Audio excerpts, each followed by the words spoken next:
I'm live. Thank God I'm alive. I hate to know I felt dead.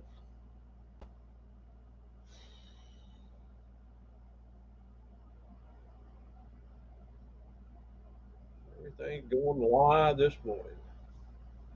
Email popping. See what we got here on the email real quick. YouTube now live on my channel. No kidding.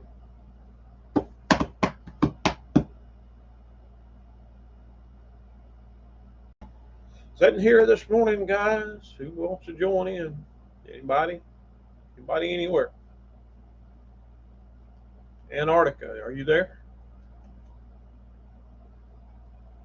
Sitting here waiting on the Dumont Chronicles version 3 to render.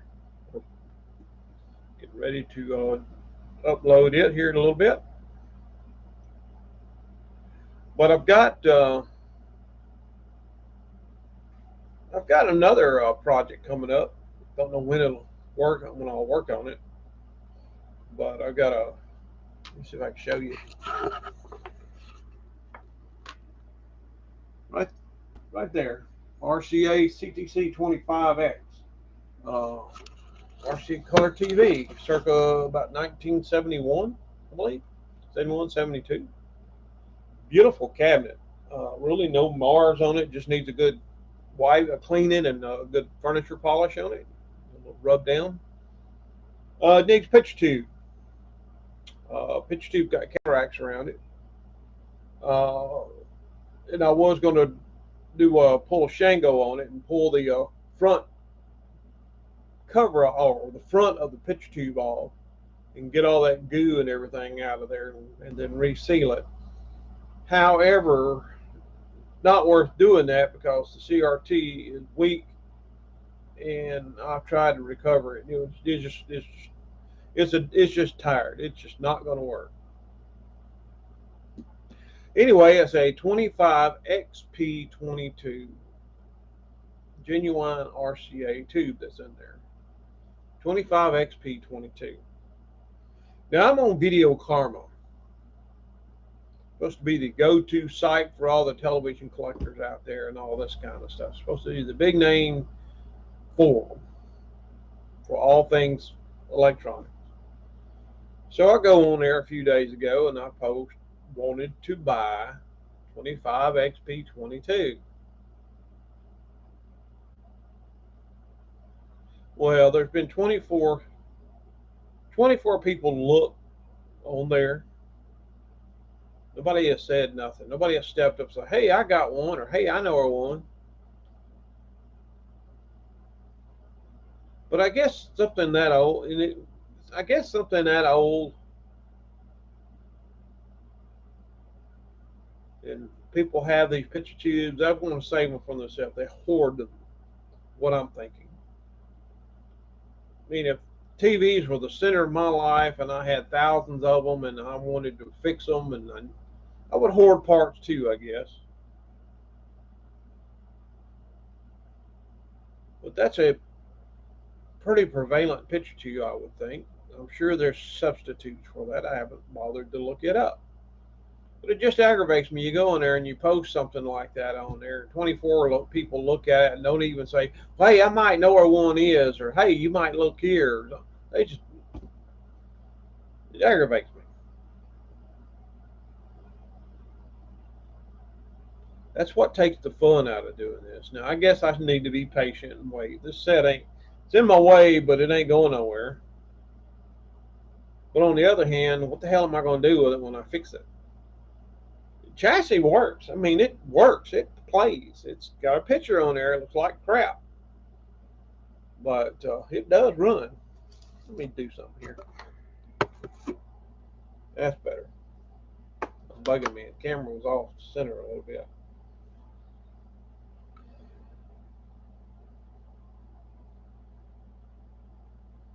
Guess I need to be more patient in my old age. I actually told my wife the other day if I can get this set working, I'd replace the TV in my living room. It's just a little bit. I watch TV. This 25-inch would be perfect. I can take that other TV, that's a smart TV, put it in my bedroom. That way I can watch other things at night.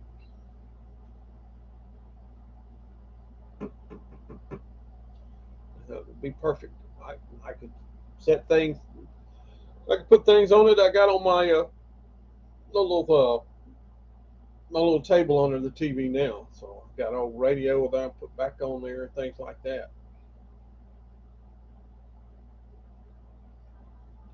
All right. Yeah, just I know I need to be more patient. I expected this. I knew that CRT was weak. I expected this. I know how things work. It just annoys me though that when you post something, you would think at least somebody says, "Hey, I'm looking for one too." At least that. I'm stuck down here in this butthole of Louisiana down here. And if I lived up north, a lot of places like that, swap meets and stuff like that, you can go to kind of like a ham fest down here.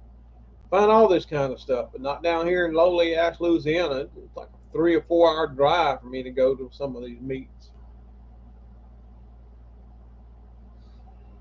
Anyway, I get off my soapbox about that. The Dumont, which you're still watching the third episode will be out probably either 6 o'clock this afternoon or in the morning. I don't know which yet.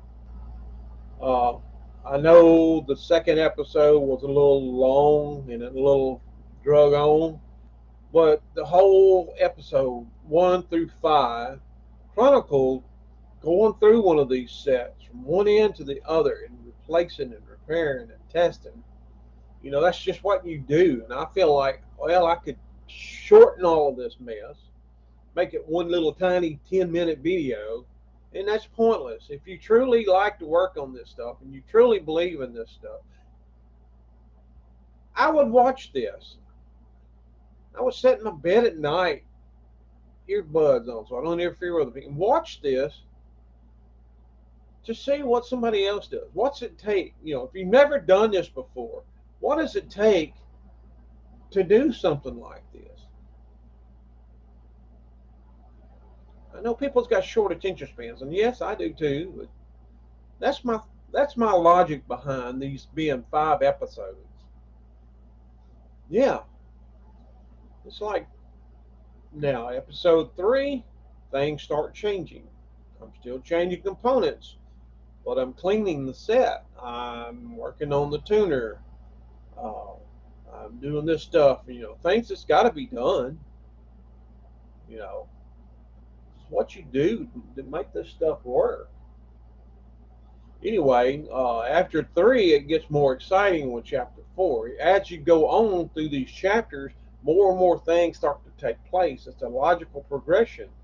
And 5 is the crowning achievement of all of this work. It's very satisfying.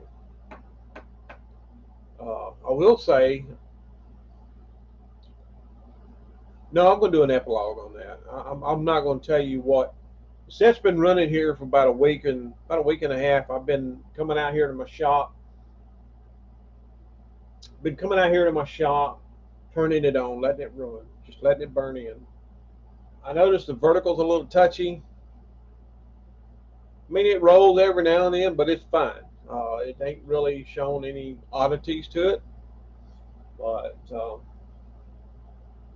only problem with this set, it has a heater to cathode, intermittent heater to cathode short in the CRT. You can't really remove those at risk of opening the filament. You can go in there with a capacitor and a low value resistor and put about a 100-volt charge on that, but you take a big chance of burning the filament in two. What do? Well, replace the CRT. You're not going to find a CRT. Not, I've got one just like it, but the outer Aquadag coating on the CRT is missing. Now it cost me about $50 to replace, and that CRT doesn't check very good. CRT in this set now tests really good. It ain't super strong. It takes it a little while to come up when you turn it on, but it has a heater cathode short. I would have to buy the aggravated coating and put it on the other one just to put it in the set to see how it works. I don't want to do that. So what do? Heater to cathode short. Well, what you normally do, and I've done this to an oscilloscope one time, is you isolate the pitch tube filament from the rest of the set. A couple of ways to do that. You can get a small 6.3 volt transformer, put it somewhere out of the way, not close to the CRT, and run the CRT filament directly off that. It would be isolated. That's one thing to do. Or you could find yourself what they call a parallel tube brightener, and or what some of them you can find, if you look hard enough, you can find an isolation transformer for these. And I found one on eBay that just got little jumpers on it. It's really cool that you can change these jumpers to make it do different things, series, parallel, all this kind of stuff. And you won't parallel, so it will be isolated. I couldn't tell if it's the right socket or not, but what I'm going to do is, when I install it in the set, I'm just going to cut the filament leads. If it's not the right socket, I just cut the filament leads off the adapter, and I'll just solder them in between the filament leads going to the CRT, between that and the set. Boom, there you go. I don't need a socket. All I need is the leads, and that'll isolate it, and I won't have no more problem. Still have to pull the chassis back out of the set, clean all the dust out of it, put all that back in. I got to finish doing I got to patch some spots on the veneer on the outside, wipe the set down a little bit. It'll be ready to go wherever I decide to put it. But I don't know what to do with it. I don't have no room in the house. I don't have no room in the shop. I would love to put it out here in the shop, but it's just too big. But I wanted to work on something like that, and I found one for $20 in town here. Spent a lot more than that on it. I don't know what to do with it. There's that Texas Broadcast History Museum over there that we went to a few weeks ago. They like Dumonts. I might see if they want a donation. Of course, the guy told me they got more stuff than they know what to do with, but they might be interested in that. I'd be cool to go over there and look and see that set over there.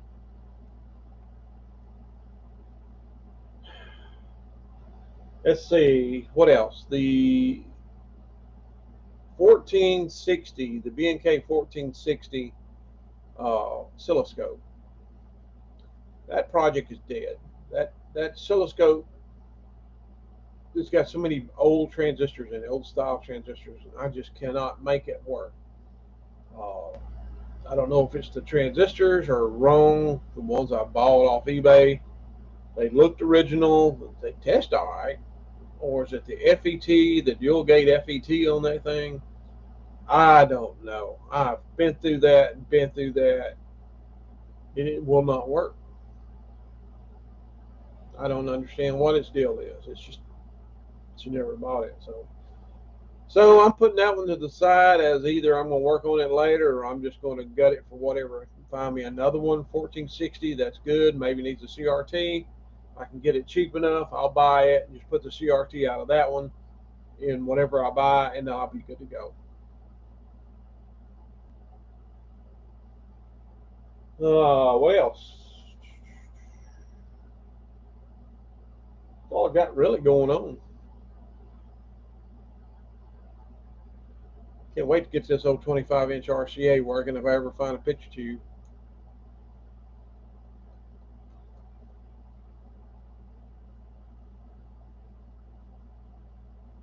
But it just aggravates me, people. Yeah, I get it. 25 XP22 is probably a rare breed. And going back to this RCA though, this set is. I blew all the dust out of it the other day, and it's really clean. It's got a few tubes that's not original in it, but thing worked. Needs a convergence. Focus socket's loose, but thing's really clean. It's got a lot of orange drop capacitors in it. Some of the resistors in it are loose. And these will have to go. I'm going to have to pull the chassis and do some soldering on it. The reflow a bunch of things. But all in all, it's very symmetrical. Probably need to test the horizontal driver and a few other tubes and the AFC tube. Or no, I'd use a diode. Never mind. Color, when what I could see of it when I put a color crowbar in there, color bars in it, looked good. I mean, the tent seemed to be centered. I could move the tent control and see it go from one side to the other. That looks good. Plenty of color saturation. It's synced, so there's not a problem there. If I could just find a good picture tube, put in this thing is going to look beautiful. I've tried rejuvenating it, and rejuvenating didn't work either. So beautiful set. I love the design of this thing. Very 70s. I had room in my deer camp. I'd take it down there and put it in the deer camp, but I don't have room for it. That's the only problem with working on this old stuff. I love working on this old stuff, but I have nowhere to store it.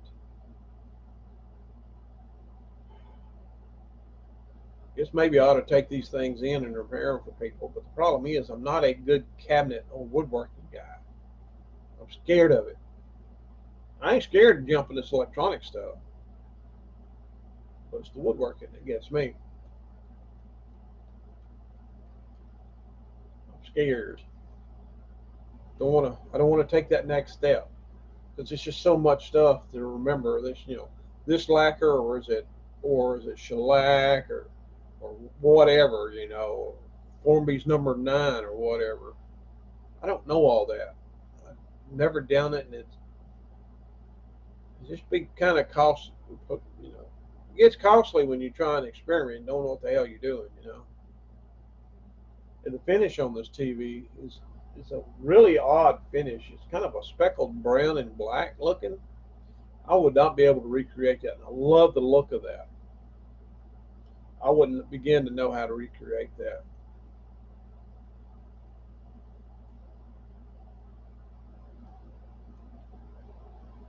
But yeah, I'll get that brightener for it, put it in there, or that oscillator, put it in there, and see how it works.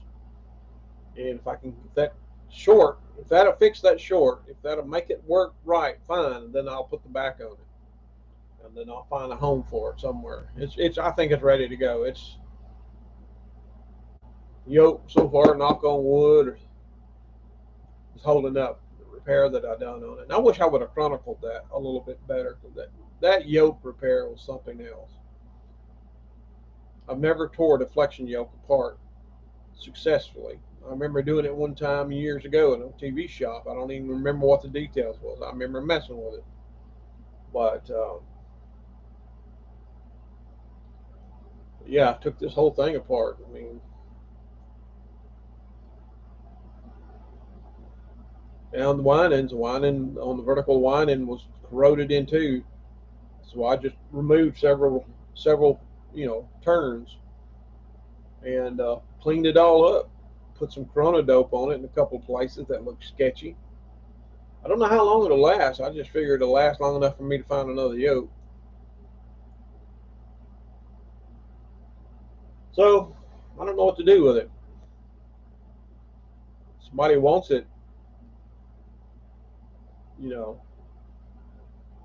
might talk a deal. I mean, I'd rather it go to somebody and they be able to use it and appreciate it and have room for it.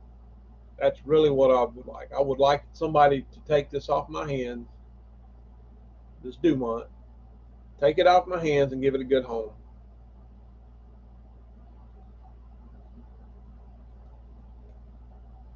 Might be the same way with the RCA. Be a good pitch. If you can get a picture tube on that RCA, these things are beautiful. So I hope I find one. Maybe if y'all know where I can find an XP22, a 25 XP22 picture tube, it's in decent shape, let me know. What else going on? Still having, uh, we have a heat dome over the south here. Severe drought. We're getting forest fires that we ain't had than I can remember. Um, we almost had a big one down here where I live, not far from where I live, and they took care of it before it really got out of hand. But we need some rain down here in the south. Um, there's a lot going on. What else have I got going on? It's kind of winding down. Oh, I've got a triplet BOM that I've been working on. I bought it at a Hamfest, and let me show it to you.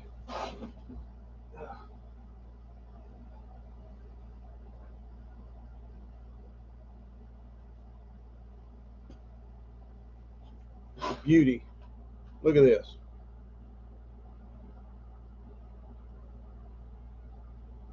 It's a later model. Let's see here. It is a triplet model 630-NA Type 1. It's got the 5,000 volts DC right there. It's got the 6,000 volts AC right there. It's got 12 amps right here. Common, of course, output function and volt ohm amp. Also has the range doubler. I believe that's what this is called. Switch on it. Very nice, clean meter. The problem is, I believe it has some battery leakage right here. It got down into the switches, these wafer switches here. And I want you to know, one of the hardest things to work on that I've ever ran across is freaking volt ohm meters. They're hard because you got to figure out in the schematics, how do you draw a schematic? How do you draw a schematic for a 4-voltmeter? It's hard. It's also hard to decipher what exactly is going on.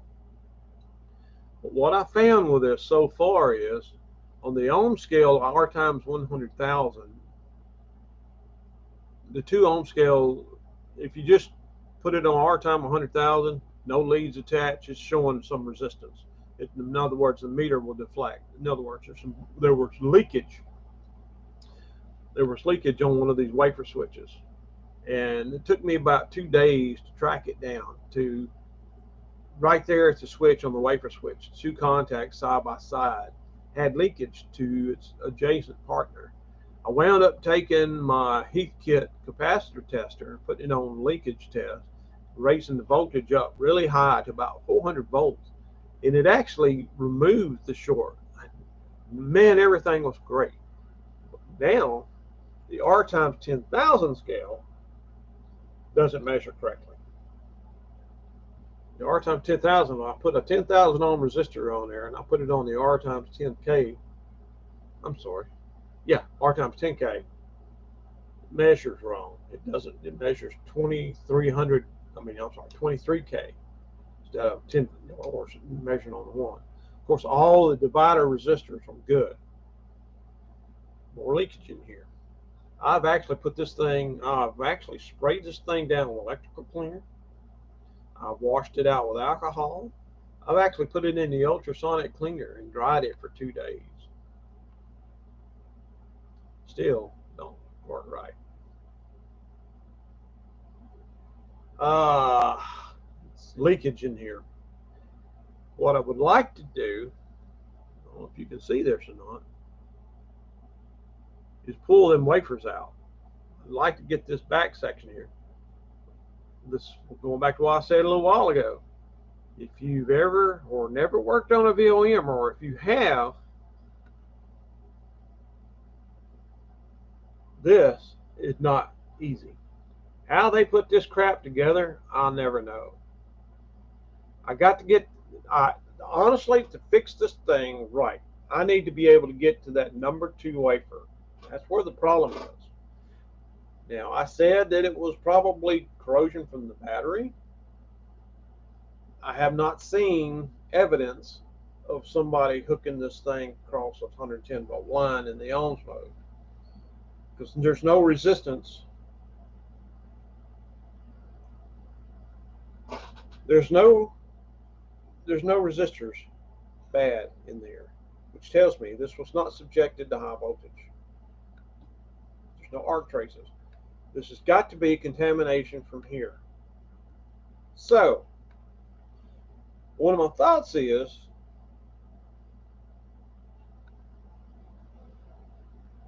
I don't know how this will work, is pour me some vinegar on this thing. Just get it somewhere where it don't interfere with nothing. Get me something to dispense and just put some vinegar in here and just let it soak for a little while. Just stick it back in the ultrasonic cleaner. I don't know what else to do with it. And this is what I'm supposed to be working on today, is back on this meter, but I've been doing other things. Ain't got that far yet. I really like this meter. If I can just get it working. Hey, Average Joe. I've got more of these analog meters than I know what to do with. I got another triplet that's not as fancy as this one. If I get this one working, I'll replace it with the other one. Or excuse me, I got that backwards. If I can get this one working, I'll replace the other one I got with this one, because I love this meter. So it's just, this is, I'm not proud of some of the stuff I've done working on this.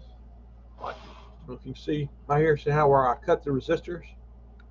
I'm not proud of that, but sometimes this is what, to work on these, you either do this or you go underneath and unsolder in here. So what do? But right now, if I get this working, I'm going to go back in here and clean this up. I'll clean this up properly. Right now, I'm just cutting things to isolate so I can kind of locate where things are. But these things are mind-bending little bastards. Any voltmeter. Anyway, what else?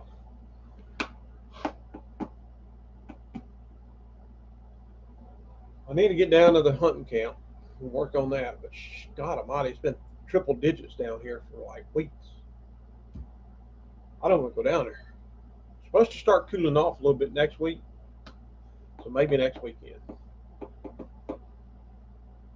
Well, I don't know. That's all I had on my mind. I was just bitching about everybody wants to hoard their damn picture tubes. Like, shit, I'll give you $150 for one, and I'll drive up 200 miles to get it, or meet you halfway. I'll do something.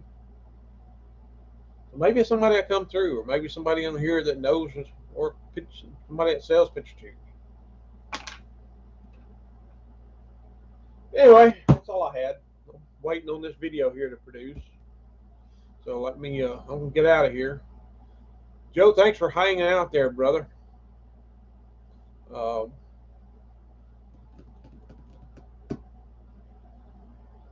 going to upload this episode 3 of the Dumont Chronicles. I'm going to upload it. I guess I could do a 6 o'clock p.m. 6 o'clock p.m. for this afternoon. So it gets better as it goes on. Episode 3 is kind of, it kind of builds up to episode 3, and then we start repairing things and getting deeper and putting everything back together. If I remember right, episode 4, things really start picking up, and it gets really exciting on episode 5. So we just got to get through these little, kind of like a Peter Jackson movie. So there you go. Anyway, I'm gonna get out of here. I'm going to go ahead and upload this. And I tried something different. with this last production here that I was producing here is I added chapters in the my video process while I was rendering this power in Power Director. I'm trying to say I added chapters to it. Figured out how to do that. So now hopefully the chapters will translate to the YouTube when I upload. We're gonna see. And I'm breaking it down to 4 chapters to episode 3. So if you don't want this chapter, go to the next chapter. So we'll see how this works. I hope it works. Boy, that'd be fine. I see other people do that, so I'm trying it. Anyway, y'all have a great one. Joe, you have a great one. Stay cool, stay safe. Uh, and I guess I'll see you next time. Y'all have a great one.